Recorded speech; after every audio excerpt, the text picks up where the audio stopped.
All right, well, listen up. The head of Microsoft warning about the rise of artificial intelligence, why he's calling on Washington to put guardrails around that technology. Finance expert Dan Geltrude ahead on that.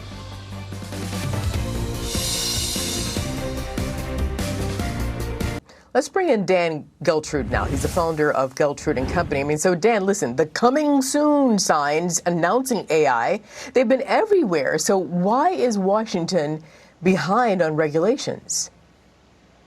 I think this is history repeating itself, because when we saw the internet coming of age, we didn't do anything. So now we already know that there is so much that can't be controlled. And although a lot of good things have come from the internet, we also know that a lot of not such great things have come from the internet, as well as risks and dangers. Now, AI is going to take that to another level. And I think what we see here from our tech leaders is to say, listen, maybe we can't stop this, but we have to start thinking about what the consequences of all this advancement in artificial intelligence is going to bring us, good and bad.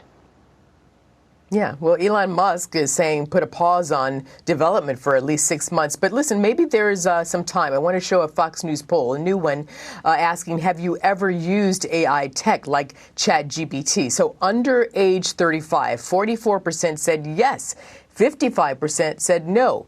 Folks ages 65 and over, 9% no, and 9% yes and 88% no. And then when you're surveying a more generic all, you've got 24% saying yes, they have used AI technology, and 74% saying no. First of all, Dan, are you surprised by those results?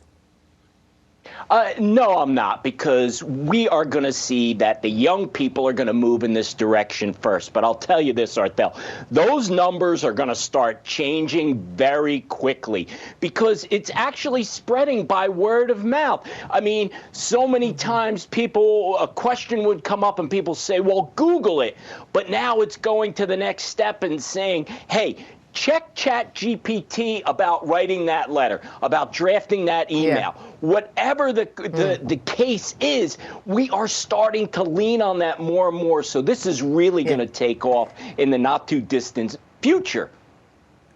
Hey, Dan, I've got a 1 minute, but let me quickly play some sound from Brad Smith. He's Microsoft president, and he's talking about AI potentially replacing jobs. Listen. There will be some new jobs that will be created. There are jobs that exist today that didn't exist a year ago in this field. And there will be some jobs that are displaced. There always are. Mm-hmm. But I think for most of us, the way we work will change. This will be a new skill set we'll need to, frankly, develop and acquire.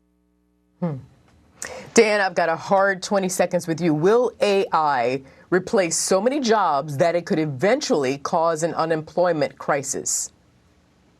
That's absolutely possible, but it will take time. So people have to start thinking about, how am I going to evolve in my career so I don't lose my job in my career? Mm-hmm. Okay, well, that's good advice, Dan Geltrude. Thank you very much. Take care, Dan. Bill? Thank you.